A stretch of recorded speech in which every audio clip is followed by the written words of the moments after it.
Olá, queridos irmãos. Que bom! Estamos aqui para estudar um pouco mais sobre a verdade e a fidelidade de Deus. Deus é a verdade. Deus é a fidelidade. E Ele se mostra a cada momento, a cada dia, tão generoso, tão amoroso para conosco. Mas também Deus usa da sua fidelidade e verdade a respeito das ameaças. Sim, Deus é juiz e ele mostra ao pecador a necessidade do arrependimento, a necessidade de se voltar atrás de seus procedimentos, e aí então, ele derrama sobre nós a misericórdia. E hoje nós estamos encerrando esta pequena série sobre a verdade e a fidelidade de Deus. Não, jamais vamos esgotar esse assunto, porque é a essência de Deus, é o atributo de Deus, esta conjunção, esta comunhão entre Deus ser verdade e Deus ser fiel. Faz parte da sua constituição. Tá? Mas o estudo um pouco é pequeno ainda diante da majestade desta verdade e fidelidade. Mas temos que encerrar para começar na semana que vem uma outra série conhecendo Deus, o ser de Deus, né?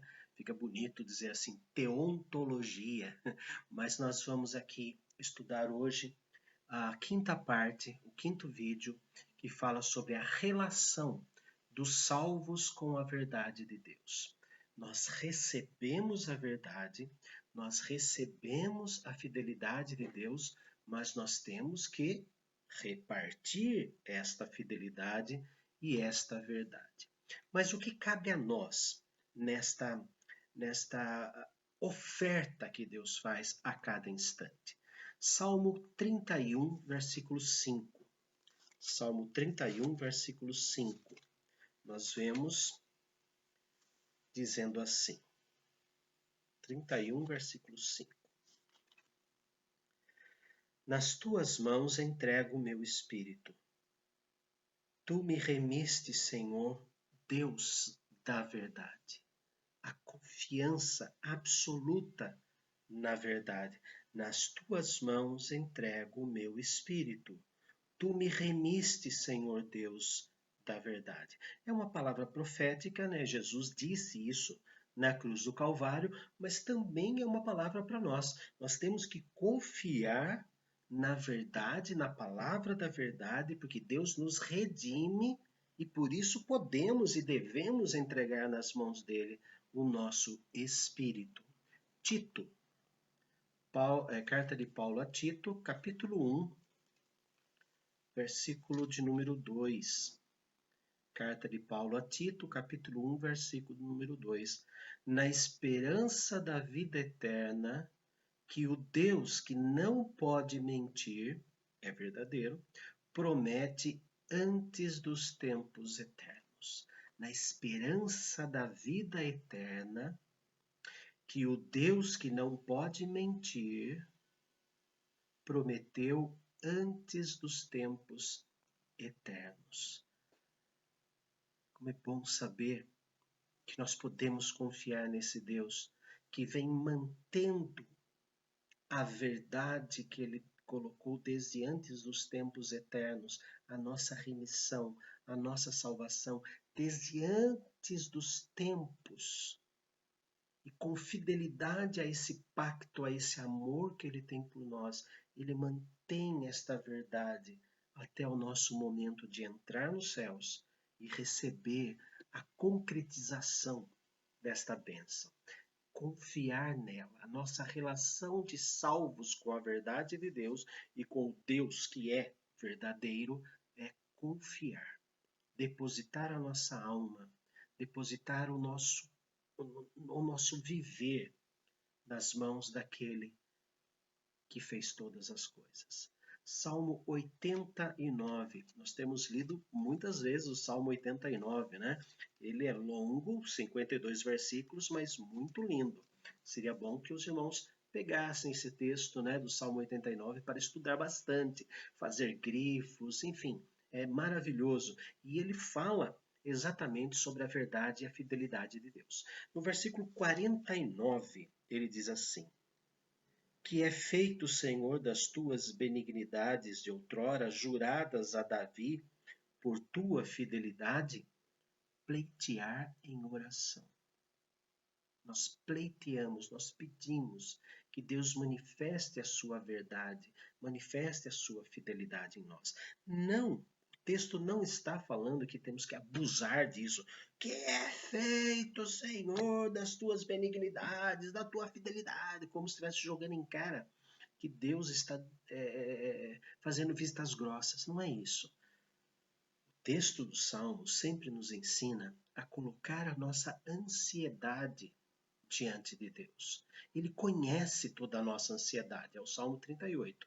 Mas então é a palavra que vem lá do nosso fundo, mostrando o nosso desespero, vamos dizer assim, o nosso desejo ardente pela bondade, pela verdade, pela fidelidade, pela misericórdia do Senhor. Pleitear em oração, orar sempre, Senhor, eu preciso, derrame sobre mim.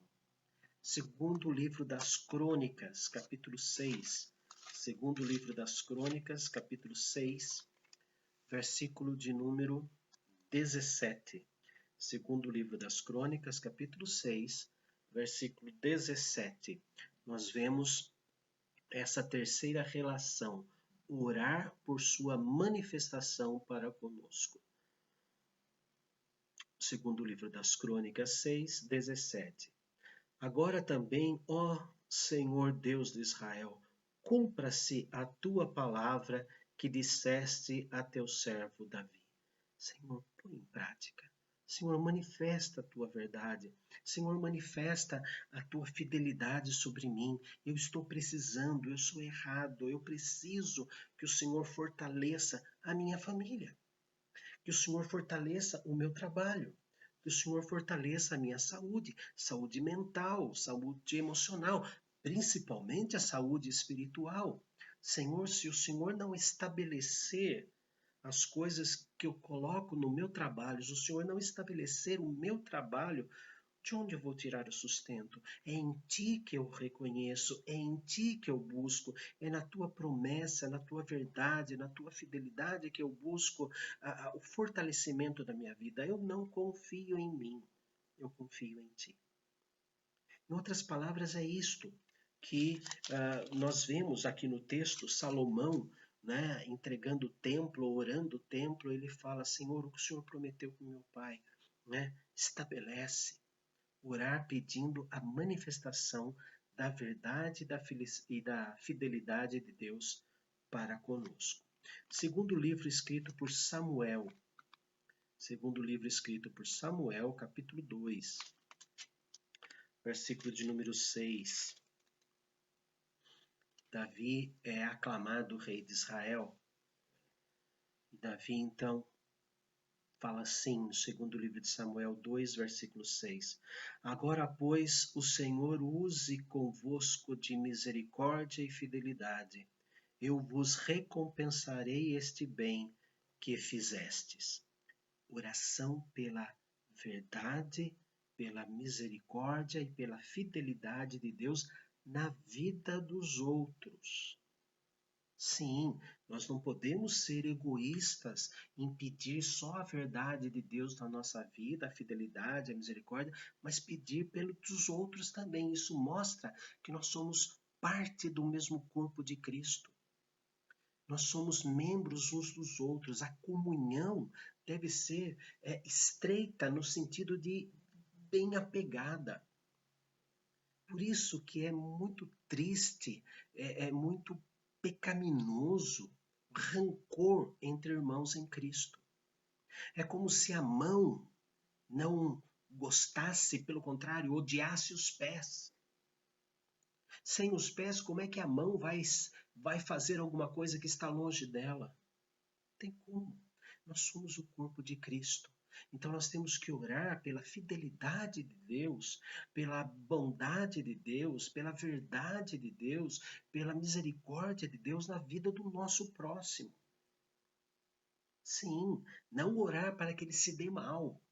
mas orar para que ele retorne à sanidade, que ele tenha a fidelidade do Senhor. Por isso que a Bíblia fala que nós temos que chamar Deus como nossa testemunha e temos que chamar Deus como nosso vingador, porque Ele sabe vingar. E muitas vezes a vingança de Deus não é jogar um raio dos céus, não é colocar uma enfermidade terrível na vida de alguém. Às vezes a vingança de Deus é transformar esse alguém que nós não gostamos ou que fez mal a nós em nosso irmão em Cristo. Foi assim com Saulo. Saulo odiava os cristãos. E a vingança de Deus com o seu povo cristão, a vingança de Deus com relação à morte de Estevão, foi converter Paulo. E se nós pegarmos a pregação de Estevão e a pregação de Paulo, nós vamos ver que como foi preciosa, custosa a morte do seu santo Estevão, Deus colocou outro no seu lugar, o apóstolo Paulo. Então, por isso que nós temos que manter esta comunhão uns com os outros. E o texto diz: orar pela manifestação da fidelidade, misericórdia e verdade de Deus na vida do nosso próximo, na vida dos outros. Isaías 38, profeta Isaías 38, versículo 19. Os vivos, somente os vivos, esses te louvam, como hoje eu faço. O Pai fará notório aos filhos a tua fidelidade. Os vivos, somente os vivos, esses te louvam, como hoje eu faço. O Pai fará notório, visível, aos filhos a tua fidelidade. O que ele quer dizer com isso? Tornar a fidelidade de Deus na nossa vida muito clara para os nossos filhos. Contar para os nossos filhos como Deus foi fiel na nossa vida durante o dia. É um belo papo, uma bela conversa, É até mesmo o início de um culto, é mostrar aos nossos filhos como Deus cuidou de nós. E filho, hoje eu perdi a paciência no trabalho, eu fiquei muito irado, mas Deus me deu uma consciência tão pesada. Mas ele pesou assim, Wagner, você não devia ter feito isso. Sabe, filho, daí eu fiz oração e senti um alívio tão grande no coração. Você está ensinando, está tornando notório para os seus filhos a fidelidade de Deus ao amor que tem por você. E com isso, os seus filhos vão aprender que Deus é fiel com eles também. Eles vão nos imitar. Não é assim? O começo da vida de uma criança é o pai, é o super-herói. Alguns dizem, até alguns psicólogos afirmam, que o primeiro Deus que a criança tem noção é o pai, porque é o provedor, porque é aquele que traz o alimento para casa, é aquele que cuida com carinho, aquele que transporta, aquele que carrega, aquele que tira o medo da criança, é aquele mais forte do que a mãe. Então a primeira visão de Deus que a criança tem é a visão do pai. Por isso que é muito importante, queridos, o nosso testemunho dentro de casa. Nós não somos deuses. Não, nós somos alvo da misericórdia e das bênçãos de Deus. Então, desde cedo, os nossos filhos saberem disso. Não é à toa que existem muitas crianças, filhas de cristãos, que não estão nem aí com a igreja. Examine o seu passado.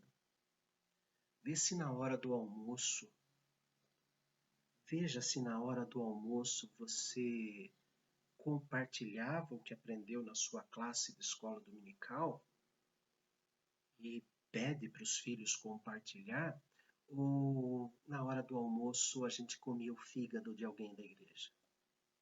O fígado do professor de escola dominical, do diácono, que não deixou a criança ir para a calçada e a criança ficou brava, foi lá e mentiu para o pai foi lá e brigou com o diácono.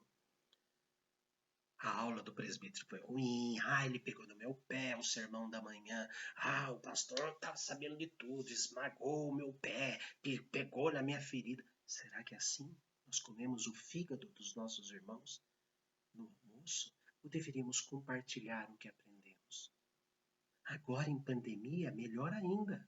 Quando nós estamos nos nossos lares, nossos filhos se assentam conosco, assistimos o culto e logo depois vêm as professoras da escola dominical e divulgam as suas aulas de escola dominical, enquanto a esposa e a gente, né, nós temos que ajudar a fazer o almoço e depois quando senta para almoçar no domingo, filho, o que a professora ensinou para você hoje? Ah, no culto da manhã, quando o pastor falou aquilo ali, quando o diácono falou aquilo, quando o pregador falou assim, aquilo lá foi tão bom no meu coração, foi como um remédio no meu coração. Você quer ter um discípulo? É seu filho, é o nosso filho. Nós erramos, eu errei muito, mas a herança espiritual nós é que damos também. Não podemos esquecer disso. E o texto aqui em Isaías deixa muito claro. Os vivos, somente os vivos, esses te louvam. Como hoje eu faço. O Pai fará notório aos filhos a tua fidelidade, a fidelidade do Senhor. Salmo 71. Salmo 71. Versículo de número 22. Eu também te louvo com a lira. Celebro a tua verdade, ó meu Deus. Cantar-te-ei salmos na harpa, ó Santo de Israel. Eu também te louvo com a lira, perdão. Eu também te louvo com a lira. Celebro a tua verdade. Ó meu Deus, cantar-te-ei salmos com harpa, ó Santo de Israel. Senhor, abençoa o pregador neste momento. Inspira-o, tá errado, ilumina-o. Ó, unja os lábios do teu servo, tá errado, ele já foi ungido. Ou usa, melhor usar o termo certo. Ungir não quer dizer usar. Mas lá vem aquela oração, faz-nos sentar em paz para ouvir a tua palavra, que ela seja marcante na nossa vida. Daí o pregador abre um texto que é exatamente aquele que aperta o nosso calo, a gente fica bravo. Fica ou não fica? Diga a verdade. Nós ficamos bravos. Ah, tá fazendo o sermão carapuça. Ah, ele tá pegando no meu pé. Queridos, eu também te louvo com a lira, celebro a tua verdade. Se está pegando no pé, é porque tem algo para ser, tem algo no pé que precisa ser tirado. Se está usando a carapuça, é porque está frio. Se está tocando na minha ferida, é porque eu tenho ferida. É porque eu tenho um pecado. Vamos pensar bem nisso. A palavra de Deus é palavra de Deus. É alimento. É bálsamo. Mas arde. Mas arde. Como minha mãe sempre diz, o que arde cura, o que aperta segura. A palavra de Deus, ela começa ardendo no nosso coração porque escancara os nossos pecados. Mas depois que nos rendemos a esse bálsamo que arde, ele se torna o bálsamo restaurador, o refrigério para nós. Temos que exaltar, engrandecer, louvar a verdade de Deus. Salmo 138, versículo 2. Prostrar-me-ei para o teu santo templo e louvarei o teu nome, por causa da tua misericórdia e da tua verdade, pois magnificaste acima de tudo o teu nome e a tua palavra. Eu vou exaltá-la. Por causa da tua misericórdia e da tua verdade, pois magnificaste acima de tudo o teu nome e a tua palavra. Queridos, exaltar a Deus, porque Ele é fiel, porque Ele é verdadeiro, porque Ele é a própria verdade e a própria fidelidade. A nossa relação com estas verdades de Deus, com esses atributos de Deus, confiar sempre, orar por elas, orar para que elas se manifestem em nós, orar para que elas se manifestem nos outros, torná-las conhecida e também exaltar. Nós cantamos, nós adoramos na igreja, adoramos em casa, no carro, porque Deus é verdadeiro, porque Deus é fiel à verdade dele. Oremos. Agradecemos o teu nome, Senhor, por esta pequena sequência de vídeos, onde nós estudamos um pouco, ó Deus, da verdade e fidelidade que formam a tua essência. Nos envergonhamos de tantas e tantas vezes, ó Deus, não exaltarmos a verdade tua quando ela é pregada, porque imaginamos que aquilo é uma ofensa a nós. Nós é que te ofendemos, ó Deus, com os nossos pecados. Nós é que desfazemos do pacto que o Senhor fez conosco, desobedecendo a nossa parte, a lei que o Senhor estabeleceu para nós. Nós nos envergonhamos disso e nos alegramos depois, porque o Senhor continua fiel ao pacto que fez conosco. Santo Deus, limpa, Senhor, o nosso coração de toda maldade, de toda repulsa que temos de certos textos da Bíblia, porque eles são contra nós. Ó Deus, que possamos entender nessas feridas que a tua palavra traz, tanto pregada quanto cantada ou apenas lida. Que nós possamos agradecer por essas feridas, porque o Senhor só corrige a quem o Senhor ama. Em nome de Cristo Jesus, louvado seja sempre o teu nome. Amém. Queridos, que Deus complete no coração de cada um de nós a verdade da sua palavra, a verdade da sua fidelidade, a verdade e fidelidade que é o nosso Deus.